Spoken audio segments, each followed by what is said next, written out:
Hello everyone, welcome to History's Chapter 4, The Mughal Empire, Part 5. This will be the conclusion part of the chapter. Let's begin with Shah Jahan. Who was he actually? His name was Prince Khurram originally, and later on he got the title of Shah Jahan, but originally his name was Prince Khurram, and he ascended the throne during the time period of 1627.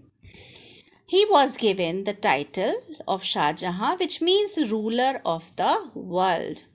And during his time period, he witnessed many revolts. Here, witnessed means during his tenure, he faced many conflicts and he had waged war with different people and had battles with different rulers. This is how they are saying witnessed many revolts.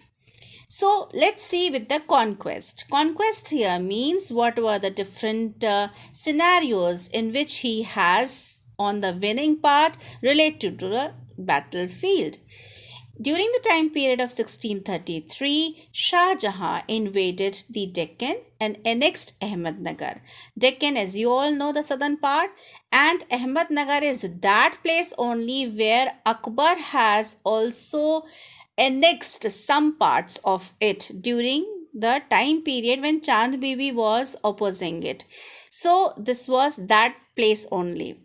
And nextly, Bijapur and Golconda signed a peace treaty with Shah Jahan and agreed to pay an annual tribute. So, here, peace treaty means the kings of Bijapur and Golconda, they made an assurance to Shah Jahan that make us the king, make us to remain king like this only, and we will be paying you an amount of money annually to you, and we will not be creating any problem against you, but let us be the king over here as it is. So Shah Jahan was agreed with this treaty, with this point of view that okay, I should be getting the money. So this completes related towards conquest. Now Shah Jahan, he became more ambitious, and now he was interested to go abroad also. Abroad in the sense related to the different parts of the Central Asia, and main targets were Balkh and the Badakhshan.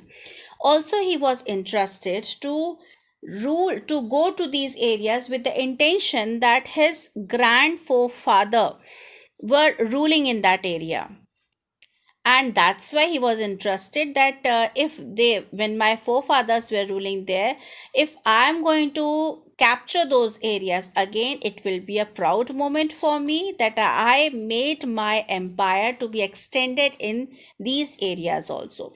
So with this intention he went over there, but it was an unfortunate that he was not successful in this campaign. That means the reason behind was that those people, those areas in the Central Asia where he tried to acquire, they were more capable as compared to his artillery and the tacts of dealing the battlefield area. So this is how that particular thing related to going to the other countries apart from India was not successful. Now let's see. The European traders continued their trading activities during the reign of Shah Jahan, which was started by the time when Jahangir was ruling. That we know very well. So these traders were continuing with the trade relationship. But among these Europeans, as you all know who were there, related to Spanish, Portuguese, and the British people, among them, Portuguese were really creating problem in the sense that they were not paying the custom duties. Custom duties means the taxes which they should be paying related to trade purposes, as they are doing the trade in the country, and for that they will be paying an amount to the Mughal emperor. So they did not pay on time. Because of this reason, Shah Jahan became angry, and he decided and he gave a good setback to Portuguese traders. And now he made terms that under these terms only you will be making a trade in India, otherwise you leave the land area. So somehow there was negotiation, and this is how the Portuguese traders, they agreed that okay, we will be going according to your terms and conditions. Then Shah Jahan showed immense interest in architecture. Here, architecture, as you all know, that Taj Mahal was constructed under his guidance only. That was built at Agra, and a new city, also called Shah Jahanabad, was constructed during his reign only. During the time period of 1658, Aurangzeb ascended the throne. But this ascended the throne is having a story, in the sense that Shah Jahan did not appointed Aurangzeb. In fact, Shah Jahan was entrusted to make Dara Shikoh, his eldest son, to be the emperor of the Mughal Empire. But Aurangzeb did not wanted Dara Shikoh to become the emperor, and that's why he had a fight with him, and he defeated him in that war related to family problems. And in that, after defeating Dara Shikoh, he means Aurangzeb made his father Shah Jahan a prisoner at Agra fort. And Agra fort was that prison fort from where, the window from where he could see the Taj Mahal also. And obviously everybody knows it was, Taj Mahal was made in the memory of Mumtaz Mahal, who was the beloved wife of Shah Jahan. So from that prison fort, Shah Jahan could look that Taj Mahal, and he remained till his death there only as a prisoner. So Shah Jahan died in 1666. Let's now begin with the new era of Aurangzeb from 1658 to 1707. So Aurangzeb was one of the men who became the emperor by his own interest. Aurangzeb, he was given the title of Alamgir, which means conqueror of the world, and he ruled for 50 years till 1707. The reign of Aurangzeb witnessed many revolts. Same like his father, he also faced many revolts. Revolts here means the people who are opposing him. Opposing in the sense there must be some reason for the people to revolt against him, to go against him. So what were those reasons? The basic reason behind this was that Aurangzeb was Orthodox Muslim, which means he was not polite to Hindus. Due to high land tax, apart from Orthodox, he was also entrusted to take the money from the people of India, related to especially the Hindus. And he was more relaxed with the Muslim people, because he felt that the people who are following the Islamic community, they are much more better as compared to the other category people. And that's why, with this intention, one of the things which he did was that he raised the land tax. So, because of this reason, the Jat peasants means the farmers, the Satnamis and the Bundelas, they also revolted against Aurangzeb that you should not raise the land tax, and it's the thing of farmers why a king is raising it unnecessarily. Next come towards the Rajputs. What were the reasons behind Rajputs' angriness against the Mughal Emperor Aurangzeb? Aurangzeb failed to realize the importance of the Rajputs, whom the Mughals have befriended since the time of Akbar. It's a very known fact that during the time of Akbar, he made two policies. What were those policies? You must be remembering it in the last topic we have discussed related to Akbar. Okay, I again tell, those two policies were related to direct conquest and the marriage alliances. So among the marriage alliances, you all should be having the knowledge that he made marriage alliances in which he made friends And this is how he was a good relationship with the Rajputs. That Rajput friendship was continuing from long years, from Akbar to Jahangir, Jahangir to Shah Jahan. So for many years it continued, father to forefathers. But Aurangzeb was one of the Mughal emperor who was not interested to continue this friendship with the Rajputs, because he did not like this relationship with the Rajputs. That's why he was more interested to pay attention towards his community people. So, because of his orthodox religious policy, the Rajputs turned into bitter foes. Foes here means they become furious, they become angry with the Aurangzeb. Let's come to see what happened to the Sikh. The relations between the Mughals and the Sikh were strained from Jahangir's time. Strained here means the relation with the relation of the Sikh with Jahangir was bitter, because of the reason that Guru Arjan Dev, he was executed by Jahangir. Executed means Jahangir killed Guru Arjan Dev of the Sikh community, and from that time onwards, the Sikh were having a hatred against the Mughals. The main reason was this. Then Guru Tegh Bahadur refused to convert to Islam. Okay, his martyrdom forced the Sikh to avenge his death. Now, martyrdom here means that the person who is being a person who is being tortured and killed with a cause of the religion, with a cause of one related to any of the social issue, and it was witnessed by the people, all the people, and that's why when he was being killed, the Sikh people were in a revenge manner that this is one of the peak of the torture, and we are going to be against the Mughals. We are not going to support this Aurangzeb. And this is how the relationship went on in the worst and worst manner.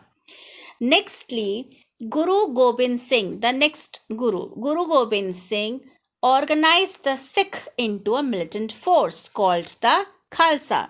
Now, here Khalsa means related to a defense. Defense in the sense that it literally means pure, the term which is used by Guru Gobind Singh when he converted Sikh into a warrior community. So Khalsa is actually a warrior community, and which also speaks up that no religion, nobody is superior to the ultimate God, the ultimate power.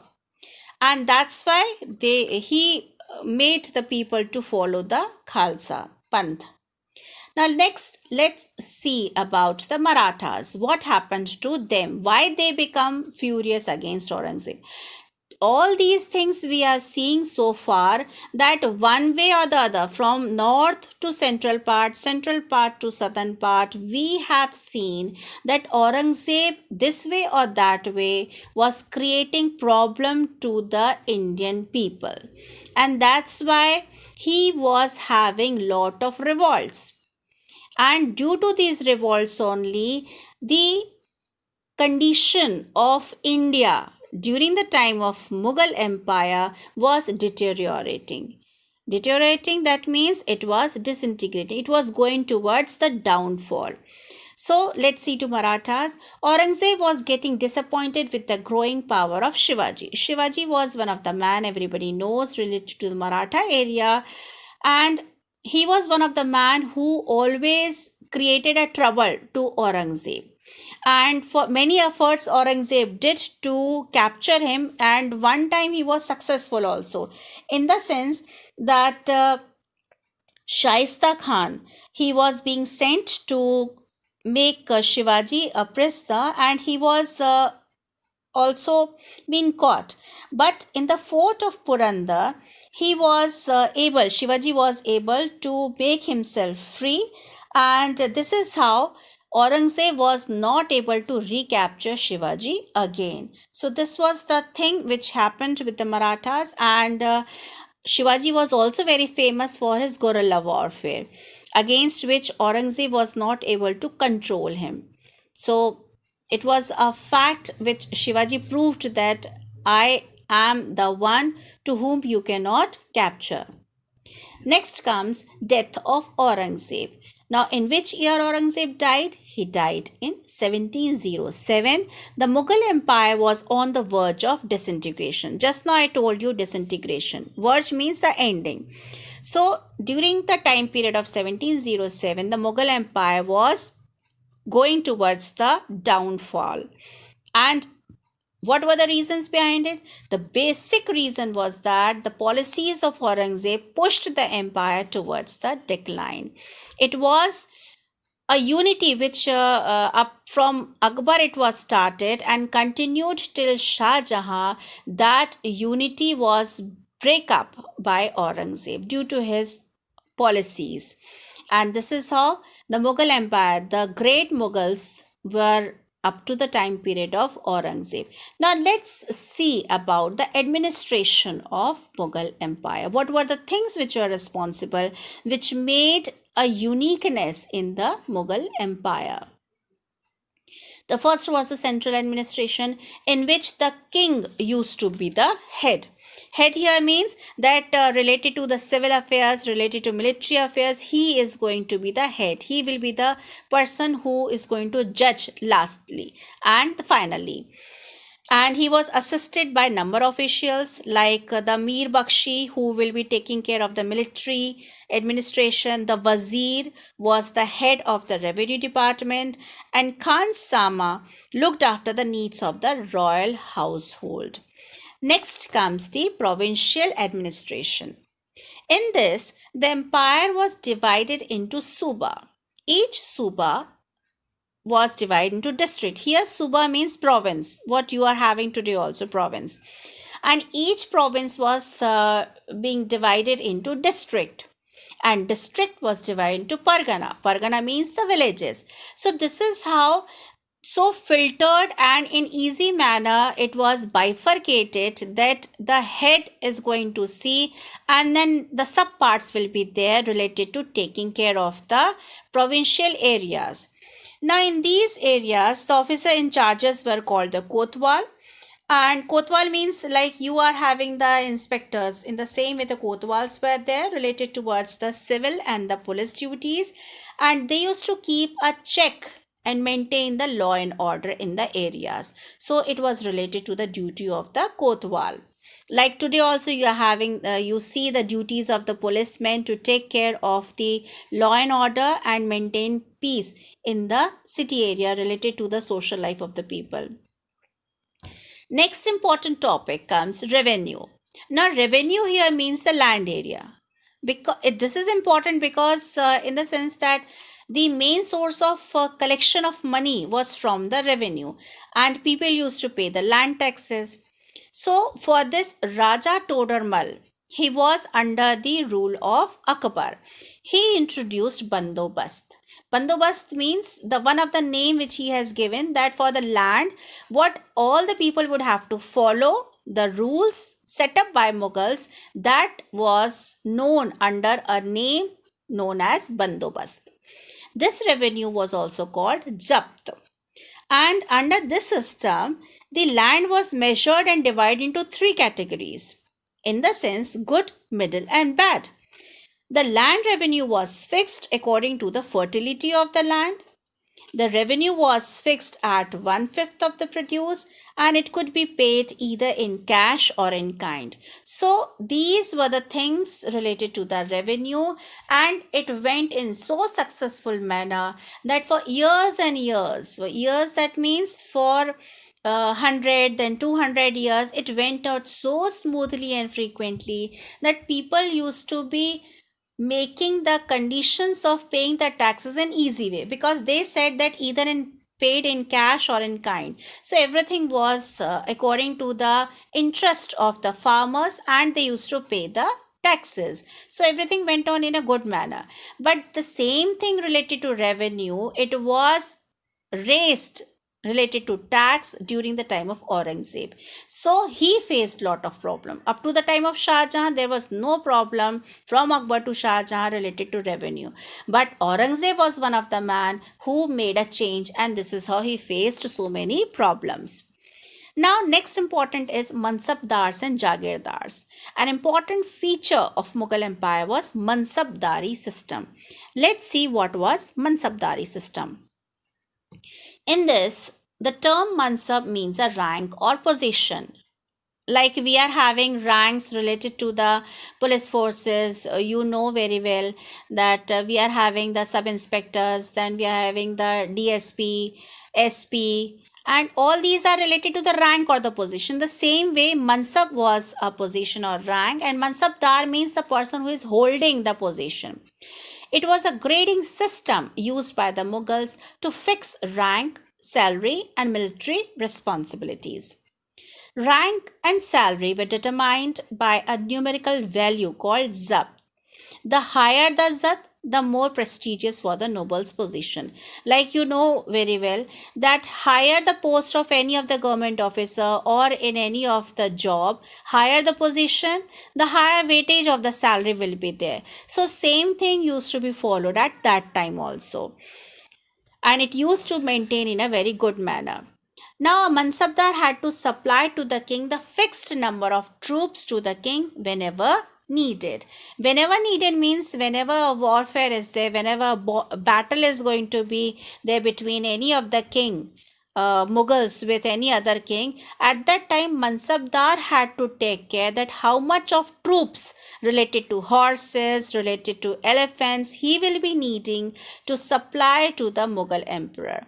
So he has to take care of these things. Also, Mansabdars received their salaries as revenue assignments called Jagirs. Now, another thing is that these Mansabdars sometimes, apart from the salaries, they used to get the Jagir. Jagir means the land area, the owner of the land, Jagirdar. What you have heard the name Jagirdar.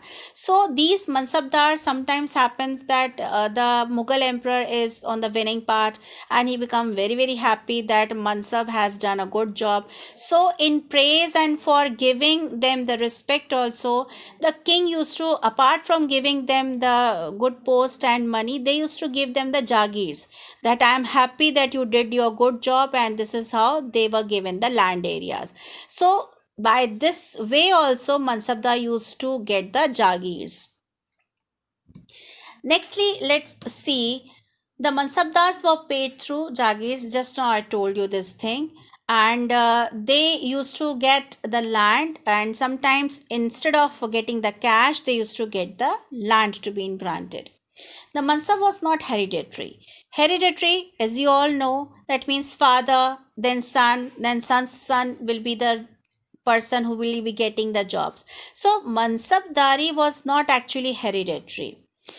After the death of Mansabdar, or you can say that person who used to get the rank of Mansabdar, after his death, whatever the Jagirs, whatever the land area he would be having, that will be taken back, and it will be allotted to that person who will be nextly appointed as the Mansabdar. So this is how it was, the filtered way of the Mansabdari system, in which the things went on in a good way. Also, a Panch Hazari Mansabdar had to maintain 5,000 troops. So Panch Hazari means 5,000, 5,000 Mansabdars had to, and these Panch Hazari has to maintain they used to maintain 5,000 troops with them. That means 5,000 soldiers they used to take care of them. So this completes the topic of Mansabdar and the Jagirdars. Jagirdars, I just told you. Jagir means the land, and the person who is the owner, they were known as the Jagirdar. So this completes the topic, and hope you all have understood the chapter. Thank you for this